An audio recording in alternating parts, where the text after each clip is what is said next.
to step back, look at the big picture, and we'll look at these 4 principles in a little bit more detail today. The first one being looking at each month where we will identify the customer's needs. The second one will be looking at creating promotions and in-store events for seasonal activities. Of course, thinking of creative and fun ideas. We don't want to be like everyone else. We want to stand out in the crowd and in the market. And lastly, how to set yourself apart from the competition. So what are other people doing, and how can you maybe put your own twist on that matches your brand? So today's webinar, there will be some times where you can kind of make notes and do your own brainstorming just based on some techniques that I have used in the past with other retailers. So feel free to make some notes and brainstorm and make some mind maps for your planning. I really like this idea that I came across from John Stackhouse's quote, "The store is not just a measure of profitability per square footage. It's a place to drive engagement with the consumer rather than a pure transactional space." And I think it's really important as we look at how and why customers are coming into our store environments. We know, of course, they're coming to browse and to shop, but it's actually taking that step back and looking at our store and how can we provide, not just that place for them to make the transaction, but for them to have a great, memorable experience, for them to make a connection, and we'll look at some other strategies and successful examples on the market. I was shocked to find that this number, exists. When we take a step back and we look at dwell time and busy lives of consumers today, 10% of shoppers enter into a store and they're in a bad mood. And I think that's really easy to see. There's a lot going on in our world. We're at a very high pace. We're always plugged in. We might be sitting in traffic or have a huge list when we enter into a store. So today it's also looking at why not creating something fun and happy. Looking at your store as a little bit of an escape, making that connection with the consumer, and just kind of having fun in the way we approach our marketing and our sales.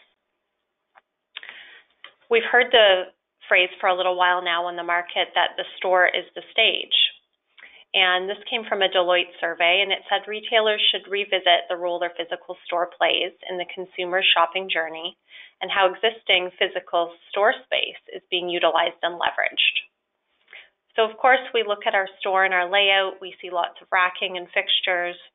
We maximize our sales space. We look at our gross profit and our margins, and we're trying to move a lot of merchandise. But at the same time, the survey highlighted that retailers really need to take a step back and look at what else this customer is wanting when they come into the store, those brick and mortar stores. And we're seeing that shift just based on some buzzwords and some trends that we'll examine as well, and just kind of evidence that that is exactly what they're looking for. Yes, they need products that meet their needs, but consumers also want to have fun and a memorable experience. So I think it really starts for me with the layout and how your store approaches the traffic flow. If you do have a digital layout, they are pretty easy to make. If you don't, really just taking a piece of grid paper, graph paper, quick little sketchbook, and drawing out your layout of your store, looking at the architectural elements, how are the aisles, where are the racking and fixtures placed, maybe the windows, natural light, shop windows. It's really important to analyze the layout first and look at how customers are meeting your range. How are you driving sales? And when you get them into the door, what are they looking at? And I think this is a really great exercise because sometimes we think that customers are touching certain fixtures or product, and then when we really analyze their traffic flow, we see that maybe we're a little bit wrong. So I think the first step into looking at marketing and events is to look at layout. So if you have time to draw a quick layout, or maybe you can produce one digitally, then identify the areas where the events and themes could be placed. And that's taking a step back and looking at your merchandise grouping. So these are just bubbles.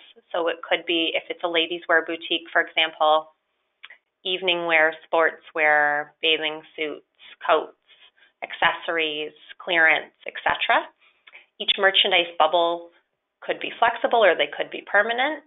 Sometimes it's also a great exercise to rotate merchandise groupings based on seasonality. So if outerwear and coats are popular in the fall and winter, maybe they're at the front of the store and then you shift them to the back in the spring and summer. And then for each merchandise grouping, go through and look at the gold, silver, and bronze areas. And that means look at the layout and the hot spots. Where are the consumers coming into contact with the product the most based on the main aisles? And basically, it's just an exercise to look at showing them what you really want to be selling.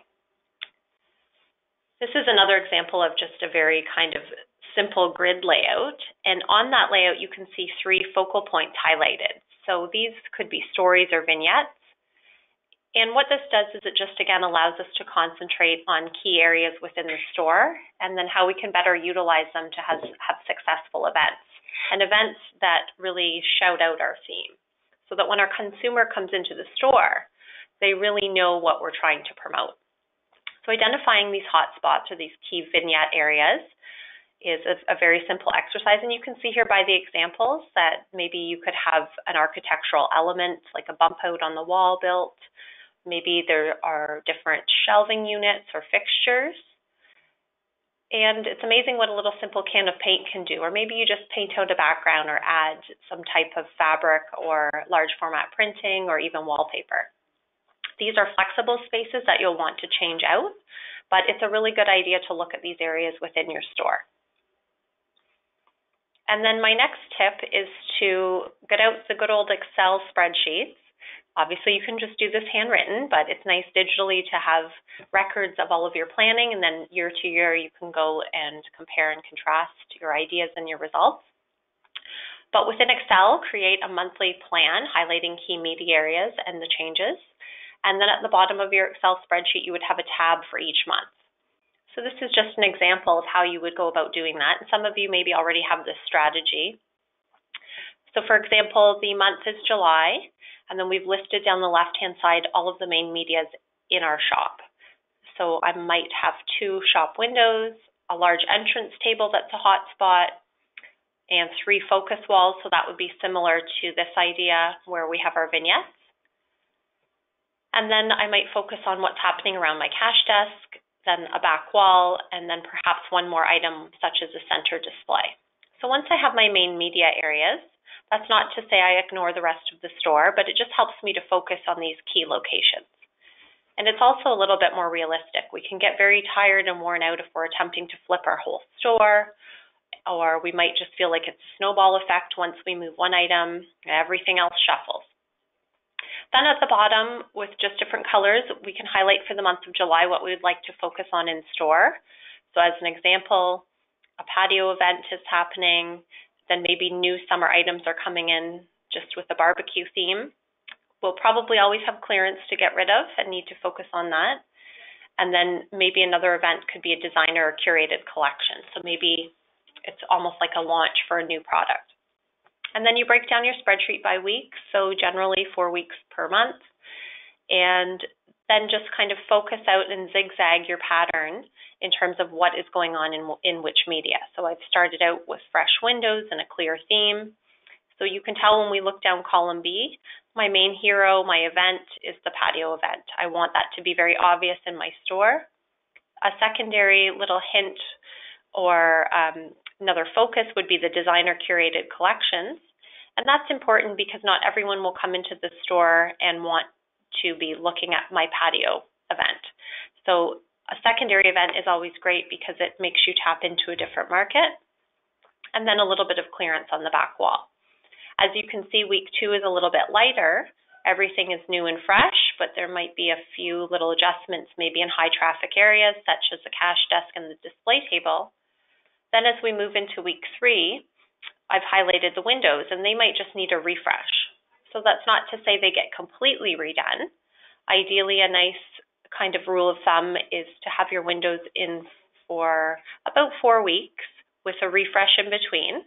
Higher volume areas, maybe downtown Toronto where you're getting kind of that subway commuter walking traffic every day, you might want to refresh that sooner. I know of some retailers downtown Toronto and they change mannequins every day.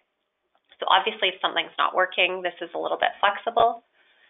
And then into week 4, we see a complete change in theme. So now that's a new launch for the barbecue theme with patio event taking kind of a back seat, and we're moving that merchandise out of the hot areas. And of course, you have to go with the flow. Sometimes things don't move as quickly as we anticipate them. Weather can have an effect on that. There are different external forces that drive our sales. But in general, this is a great exercise to also help delegate within the store environment to your employees. So there might be someone who's really great at windows, then we know that we can attach a name within the spreadsheet to that person. Or maybe there's someone that's really great at keeping the clearance priced and clean, and maybe we attach their name to that as well. So again, if you have a tab for each month, it can really help you to lay out the year in terms of what you're changing and when, and of course it also helps with budget. So when we look at each month, it seems like such an obvious task, but we don't really sit down and look at this in detail. And when we use this technique, it's a way to drive sales as well as create vitality. So we're tying this back to our spreadsheet. So if we take a piece of paper and we write down each month, again, it seems like a very obvious exercise, but for me, it really helps with the brainstorming process. And of course, it really depends on your target group and what types of people and cultures and events that you also want to appeal to. So I would say do this exercise very quickly and then go back and look at it in more detail. So I did this, again, just in a very quick brainstorming way to see what things came to my mind in a very fast manner. So for January, we think of New Year's, entertaining, cleaning, and organizing. And how that translates in a store environment is that we can think of more specific things. So sparkle and glitz. We want to help our consumers with recipes and ideas. Maybe they need help party planning, extra guests are coming, and in terms of the organizational aspect, they could need extra bins, labels, and help decluttering, which could mean even organizing a charity drive to help people out. So you can see how making your first initial list actually forces you to go into more detail, and that translates what our consumers' needs are. So for February, Valentine's Day, Chinese New Year, right away we think of pink and red. We think of gift ideas, crafts, and themes. We think of the color red for Chinese New Year, and of course, really rich in culture and tradition. For March, it signals to us March break. Everybody has their mind on going away somewhere warm. We also think of spring cleaning, opening the windows, and decluttering. And when we look at that in detail, if we have a store that has luggage and travel accessories, it should be a no-brainer that we have those right out front. And of course, there are other ways to inspire our consumers, taking that a step further. We could even make mood boards that inspire people with their travel destinations. Or perhaps if people aren't going away, we come up with staycation ideas, and we still have fun trying to sell our luggage to those who aren't traveling far. And then think of the senses as well. So for March, for me personally, I always think of florals and green grass, and of course lemons. I just think of fresh, clean sheets hung out on the clothesline, or clean house and spring cleaning. April is another month where when we think of April right away, we think of April showers, spring activities, and Easter. Singing in the rain comes to mind, umbrellas, and just that symbolism of raincoats and rain boots. We always think of that yellow raincoat. And we can also play into that. We can have fun with it in our windows. And of course, Easter, florals, accessories, and even pastels. So we can really play into color as well. May, Mother's Day, gardening, getting outside, cleaning up, and of course it's the kickoff to wedding season. So May signals to us gift ideas, florals. You could have fun with themes in terms of tea parties and brunch. I've even seen retailers play into the Kentucky Derby theme where they have photo walls and fascinators. And just it's a very kind of feminine month, and you can already kind of think of colors that come to mind. Also, outdoor yard work begins. So if you have a store where you're selling items for the garden, just putting together all of the top items that someone might need for setting up the perfect garden, or perhaps for someone starting out, maybe it's the first year they've had a garden in their own home, what would be the top 10 products that someone might need to get started? And of course, with wedding planning, just help with lists and connections. If you maybe could collaborate with a photographer or someone who makes wedding cakes. It helps people save time and money, and then you're also viewed as an expert. So you can really have fun with these themes each month. And of course, into June, Father's Day, end of school, people always forget about teacher gifts. We just run out of time and realize, oh no, I have to get things for the teachers and for the dance teacher, for the gymnastics instructor. So how can we make life easier? So again, it's curating those lists. And we think of barbecue season and golf. Again, patio and outdoor activities continue. So how could you maybe inspire the consumer to set up an outdoor oasis? Maybe that's just having people bring in photos of their oasis that they've created. We think of road trips, so it's the start of summer vacation, so we need to clean our cars out and organize them. If you have ideas for games for kids, maybe if someone comes in and makes a purchase, then they get a little kit for the perfect road trip. In July, of course, Canada Day, and in the States, the 4th of July, we think of summer barbecues and time outside. So again, we're outdoor entertaining. We're thinking of traveling a little bit as well, more road trips. Fireworks comes to mind, barbecues, red and white theme. And of course, it's the prime month to go to the beach. So all things related to beach accessories and the sun. August, it's sad to say that the summer starts to wind down, and we really enjoy those last long weekends. We are outdoors, and we start to think of back to school. So that means school supplies, dorm rooms, and classroom organization for all the teachers. Usually this happens earlier and earlier every year. Sometimes I feel the children aren't even out of school and we see the school supplies.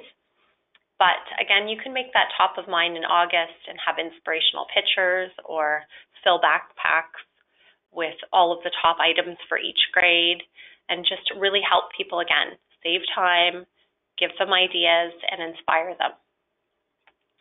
For September, again, back to school, we get out fall decorations. We think of all the harvest festivals. So again, that's signaling many different colors, maybe putting together back to school wardrobes for children and teachers, time to put away the flip-flops, fall planters and decor. Just again, ideas and inspiration. If you're a garden center, maybe have an expert come in and create different looks, different planters based on color schemes. Just really some tips to have fun with for September. And again, people love recipes and ideas related to the theme as well. Into October, that continues, where we're having our Thanksgiving dinners. So tablescapes, it's really nice to have different ideas, maybe not that traditional Thanksgiving feel, but different pops of color. And then, of course, Halloween has been really big in terms of products and people decorating their home and having their accessories and the treats and the candy that they buy. People also, again, love menu ideas and recipes and how can they put together something that's a little bit unconventional for their families and friends. November gets a little tricky because we already see that rush for holiday shopping, and we still want to respect Remembrance Day. So there's kind of that fine line. My general rule is that I like to wait until Remembrance Day is over before all of the trees go up. I think you can always have a soft launch into holiday with a more winter feel. And of course, into November and December, we're looking at all different cultures and all of their different celebrations. So it's really important to, consider all of that and see what everybody's needs are. But the parties begin, the decorating begins, shopping lists come out, and of course, winter activities. So your store might take part in first Remembrance Day and a tribute to veterans, and then to start helping people prepare for the holiday season. Holiday gift guides are also very popular. Just curating different lists of what to buy for that special lady in your life, or a man, or a teacher, or as I always say, the dog walker. Everyone gets a gift at the holidays. And then, of course, in December, that holiday season is in full swing, so our decorations and gift giving, we're entertaining, we have lots of people in and out. So again, what do we need in terms of decor, menu items, gift wrapping services? That would just save so much time if you could have someone setting up a gift wrap station in the corner of your store and perhaps the money is donated to charity. Personal shopping, I know there are people that just dread going out into the stores at holiday time, So having maybe a little service within your store where you have a shopping night or you have someone on staff maybe pull some items. If the consumer gives you a list, you can help them with that process. Or maybe even they come in and shop and then you wrap everything and deliver it. And of course, houseware and accessories for extra guests. So like pillows, blankets, throw cushions, just anything to make that house really cozy and ready for entertaining. And of course, with all of our obvious choices, there are now these popular national days. And I think you can have a lot of fun with these in your store when they relate. So there's a national day for everything. National Cat Day, Donut Day, Wine Day, Cheese Day, National Selfie Day, and of course, National Wear Your Pajamas to Work Day. So again, if you have a store that especially relates to one of these national days, you can really kind of magnify that and make a bigger deal out of it and have fun with it. So if you are a donut shop or a bakery, you can make giant life-size donuts or have a donut mascot and have people take their picture or give away free product. And again, this is just that opportunity of creating an experience and having that fun with these national days. And then, of course, everybody can look at the calendar and have a theme. So Valentine's Day, for example, we think of that. Anyone can have a Valentine's Day theme in their store, but how can you make those shoppers come into your store and pay attention to what your brand is doing? So a few key trends on the market are a great way to start because, again, you want to think of something that's relevant to your brand and what can you do that is a little bit different. So these are a few buzzwords out there on the market, and we'll examine each one and just look at some different ways that this could be integrated. Collaborations are key, and what they are joint partnerships. There are different ways to partner up with someone and then really share the same target group, and you can actually expand that group and swap resources. It's a great way to test the waters and to reach a new and untapped market, and of course it creates excitement and exclusivity. So we've seen examples of this on the market with big brands such as Coach and Disney. They teamed up. Coach, we know, has a great following. They are known for their high-quality leather goods. And then when Disney comes on board and creates this exclusive collection, they're bringing this new target group and creating a buzz. Now, all of a sudden, people want to have these products because there are limited editions, and they know that this collaboration is, built for success.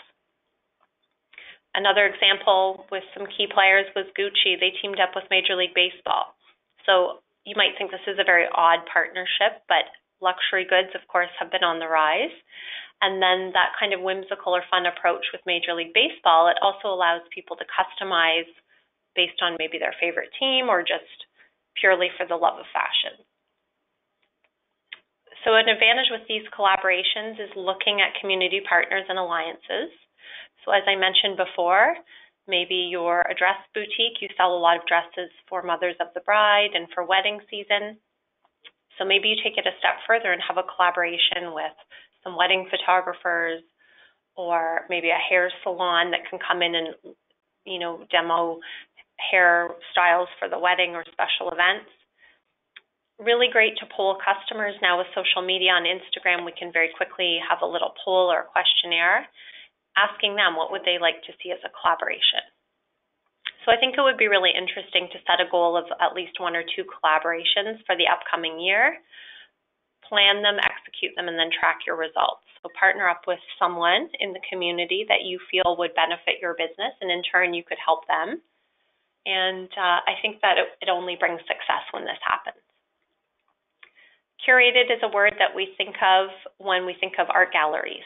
And really it's about editing. So it's taking out that feeling of being overwhelmed, that feeling that shoppers have too much choice. So when it comes to our events, we might just specialize some different products, highlight some products that are bringing joy, meeting some needs, or solving problems, and again, helping customers save time. So a curated collection would look something like this, maybe on a back wall. If it's a denim launch, we're pulling together that product and we're making it very obvious what we want the shopper to focus on. And we're really just weeding out all the extra clutter and maybe props. So we're just making it very simple. We can add signage and maybe some display. But again, we're curating this and pulling this together. If you designate one or two areas within your store for these curated collections, it just helps, again, show our expertise, helps to tell a story. And again, this is a really great idea if you have a new brand coming into your store. You can create an in-store launch. It just, again, gives that little bit of limited time offer or exclusivity. And then, of course, it's just a little bit of excitement. And then people start to look at you as an expert and think, well, what will they do next? Customization has also been a hot topic for a couple of years now, and the statistics are showing that about 1 of every 3 consumers indicate that they want the ability to personalize a product and will look for that specific ability when shopping. So consumers are looking at, yes, I want an item, but now how can I take it a step above and make it specific to my needs or put a little twist on it? Lots of examples out on the market, and some are really, really great and creative. The Nike House of Innovation recently opened in New York, and they have a whole sneaker lab where you take a pair of white Nikes that are blank, they're like a blank canvas, and then you customize them. You pick your own laces, you pick your own accessories, your own Nike swoosh in different patterns and colors. Levi's, they have studios within their store where you can customize your denim, whether it's embroidery or patches. Nordstrom in Toronto at the holiday time, they had this little engraving station, and you could buy an item and then have it embroidered, embossed, or engraved right there on the spot. And again, you're just taking that item and putting that little bit of twist, you're elevating it. So again, maybe with customization, it could be interesting to offer a few products in your range that suit the customer's needs, like a frame to print, or paint a different color, customize some content, monogram something. As we'll see in some slides coming up, workshops are great. You can mimic the idea of a subscription box or have people create their own gift box or set. And again, allowing customers to be part of the process, it just gives them that feeling of belonging. You can, again, have online voting or polls or ask what they would like to do. But it's amazing at some of the ideas that come out when you just ask face-to-face your consumers what they would like to see. Community is really great when you're trying to drive in-store events. And I like this idea that life's best experiences are created by people connecting in memorable places. And that could be out in your store, outside your store, in the community. We're seeing a lot more shifts within downtowns and high-volume areas to have these public art spaces or installations. So again, just bringing people together. Lululemon is a big player for this in the industry. They have in-store yoga or running groups, so they move the fixtures out of the way. WeWork in Toronto, again, just more evidence. They are all over North America now, but that collaborative work environment. And again, just bringing like-minded people together that can share resources and talk and really just be together to collaborate. When you're creating a community, you develop a social presence. And again, we talked about this in the last webinar about creating a hashtag. It's free. And you can create this community of like-minded people. So again, you could start with that online, and then it moves to your in-store events as well. You're creating this community and the activity. Maybe you're supporting a social cause. But of course, if your space allows in store, you can maybe also incorporate a little gathering space. So we're seeing more cafes and shared workspaces. But again, this could be an opportunity to collaborate with someone in your community. And then, of course, experiential. It's a big buzzword. Millennials especially are the first generation in history to document all of their experiences online. We see where they're traveling, what they're eating, what they're doing. And now for them, especially, experiences are like social currency. Before, it was more about social status tied to those material goods. So it was maybe about buying that Jaguar that showed to the neighborhood that you've made it. You have this great car. But for now, the millennials are looking at their experiences. They don't care about those things as much. They want the experiences. They want to do it all and see it all. And they're not really too tied up in these big material items. But of course, in the store space, it is about that experience. So customers are not just there to shop. And really, the sportswear industry has been the leaders in this. Adidas, Nike, Reebok, they've all had these amazing store experiences in the past few years. This one specifically in New York is from Adidas in their flagship store. It's almost like a stadium store. They have immersive turf where you can actually try on your shoes, test it out, and you can, have a little game of soccer, try out various styles of shoes. But what's great about this is, yes, you're there with the brand and you're trying the product, but it also allows for that experience of you meeting other people. And again, probably like-minded people. So again, an experience is also more than just an Instagrammable moment. It's not really just about having a flower wall in your store to take a quick picture. It's about everything coming together. So your online expectation and then actually how the store translates. And, getting people into the store is, some people feel, is difficult with the online shopping, but the statistics are still pretty high. 62% of shoppers still feel that they want to go into a store to feel, touch, and try and view that merchandise in person. So that's very promising. And I think it starts with just simple events like product launches and workshops, and just having people maybe even come in who are experts. And really, in tying that with another great quote, products change, but you'll remember a great experience for the rest of your life. And I think this is really true. Even if we go into a restaurant, we know about the food, but we actually really remember if we had a great server or what the restaurant felt like, what was the ambiance. And I think that's really true when it comes to experiences in store. You will buy things here and there, but again, you'll remember when you went into a store and you were wowed by the displays, or the customer service representatives were very knowledgeable and friendly. And multisensory, I think people are looking for something different and creative, and we've seen extreme examples out there on the market, such as Canada Goose. They actually have like a deep freezer. They have a cold room in some of their stores where you can go in and you can try on one of their coats. And they're so confident that you'll stay warm that they'll literally put you in this little freezer type environment where it's something like minus 15 degrees. And then the Museum of Ice Cream. The creator of this, she wanted to jump in a pool of sprinkles. That was her childhood dream. And so stemming from that whole idea, she built this Museum of Ice Cream where it went on to catch on and open multiple locations and actually have merchandise that she was selling. And again, multisensory, it just is appealing to those five senses. Again, it's about texture and visual interest, keeping packaging and sustainability top of mind, but just having fun and getting creative with shock and awe. And then if we look at creative and fun ideas, brainstorming in order to get the right target group into your store in regards to attending events.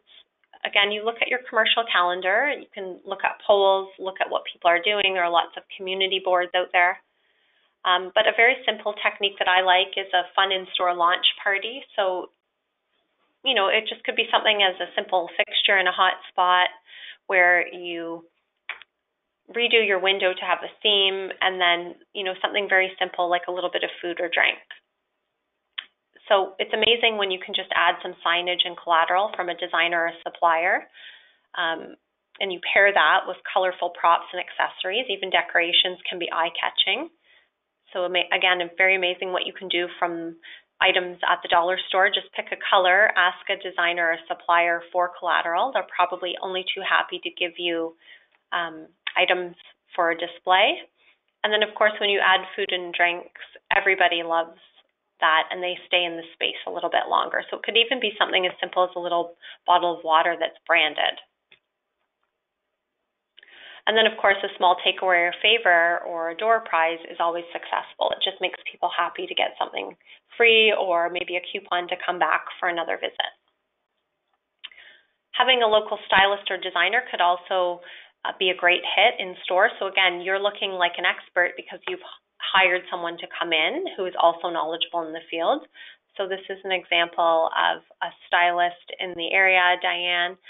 She's on Instagram at Spiro Styles. Again, really great. Someone like her can come into the store, do style sessions, curate looks, pull together key pieces for each season. It could be something like a very casual fashion show. Or again, the top customers come in and the looks are pulled for that person. And again, it just shows your expertise, but it offers people something a little bit different. If you look to the community at the events and initiatives, maybe there's a big charity walk that happens in the area that you could help to drive traffic to that, but as well as create more of an in-store experience. Look at your current database of customers. What are they doing in terms of their jobs? What are their needs? And then, of course, you could even create an in-store idea board or an online poll. What would you like to see in our store? What are some ideas that you would like us to feature? Who would you like us to have come in? Again, we see different chefs and authors go into Chapters Indigo, and it's just a great success because, yes, it drives traffic, but again, it's getting people who are interested in those topics to come in, and then they feel educated. And of course, if we look at these promotions and in-store activities for these seasonal elements, we're driving that traffic. And there are a few examples here that are really great on the market today. Lux Beauty, Jennifer, the founder of Lux Beauty out in Edmonton, she was an award winner for one of the retail awards with Can Gifts. And they created this huge event that was a birthday anniversary celebration. They show customer appreciation. They celebrate a thriving business in the community, so they are very successful at what they do. So it's like a celebration for them as well and their team. It lets the consumers know their team. It lets them know that they're experts. And of course, everybody loves fun prizes and giveaways. But again, just look at the examples out there. And sometimes they're very simple, and then other times when you make them a big annual event, it takes so much planning, but the traffic that is kind of aware of this and is driven into the store. When I was watching Lux Beauty on their Instagram story, it was just amazing the response that they had for this event. Kate Geddes, she's the owner of House and Canvas in downtown Burlington. So they have a lovely line of paint and accessories for the house and home, and as well as Kate and her team will actually paint furniture items for you. But they've been very successful with their workshop module. And again, what that does is it allows people to discover their product. And her direct quote when I asked her about her workshop is she said, "The workshops have been a huge part of our brand awareness. First and foremost, it exposes the customers to our product. Our paints are easy to be used, but they can be intimidating to the average DIYer. By taking our workshop, they're able to use our products without any commitment. So again, they can just come in and test and try. These classes provide the students with a bit of guidance in order to build their confidence, but by the end of the workshop, they fall in love with the whole process and generally become repeat customers. And then, of course, they share the experience with their family and friends, which is free exposure." So again, with Kate and her team, they are experts in the field. They are teaching and training to other people who maybe just come as a fun night out. And then again, it's a great way to show the features and benefits of your product and get new target groups hooked. And Joelle Cooling, she's another shop owner. She's been downtown Burlington for many years now and been very successful with her store environment. She owns Joelle's. And she has been really successful with her designer trunk shows. Again, integrating these into a marketing plan can allow those designers to come in and speak firsthand about their product, help style people, just give that product knowledge that is firsthand. And then she really does a great job collaborating with other women entrepreneurs and other businesses in the area. And again, that just gives you respect within the community, but it also allows for other collaborations and for traffic to be generated. And as a last example, I've had the pleasure of meeting Carrie Ann. She's the owner of Trinkets Gift Shop in Tillsonburg. And just even looking at her social media, she's doing a great job. She teases for new products, so when new things arrive, when she's buying, she understands what her consumers are wanting. So it's just drumming up that excitement. They do a great job with their merchandise groupings and product launches. And of course, really great high volume success when they have promotions, demos, consumer appreciation nights. They do a really great job with their events, especially around the holiday time. And again, she also has herself in the forefront and her team, but she's showcasing to the community her expertise as an owner. And just those little chats or videos online also make that connection, and it makes it a little bit more personable. So a lot of ways to look at being successful, but really just dialing it down to a few top key items. Map out your calendar. So again, look month by month. Go through that exercise that we did earlier on, but in more detail. Look at the needs of the customer. What are they doing? A lot of times they will come into your store, they will have a list and they'll have a set agenda, but what do they really need? And by your displays being relevant and timely, they'll probably pick up more impulse items that they didn't really consider analyzing that they really needed. So you're helping to save them time. Of course, when you create that marketing plan that aligns with your events and promotions, especially when you use your Excel spreadsheet, it will just help you map out your year. And it also helps you to measure your results. If you plan your merchandise strategies that create vitality and align with your events calendar, it will set you up for success. So by looking at your store layout and then matching that to your Excel calendar, you'll be able to see what areas of the store you can flip over to create themes without getting so tired. So again, tackle smaller areas, but do them really, really well instead of feeling like you have to always remerch your whole store. Then I think it would be a great goal, as I mentioned, to make at least 1 or 2 new connections for collaborations within your community, expand your networking group, and just kind of put yourself out there in terms of partnering with someone else. And then lastly, for success, it's always really great to step back and look at your results. So set up some time for feedback from your consumers, follow up after an event, have a debrief, because if it really didn't work out, maybe you need to try it once more. But again, you don't want to waste your time and money, so you have to make sure it's the right thing for your audience. But of course, by keeping track of everything on your Excel spreadsheets, you'll be able to go back year by year and measure your results and look at how your events are stacking up annually. So thank you for joining me today. I hope that the strategies that I listed will help to align you for your 365 days of success. And if you have any questions or just really clarification or details surrounding this webinar, feel free to reach out on social media at Organized and Stylish. Thank you.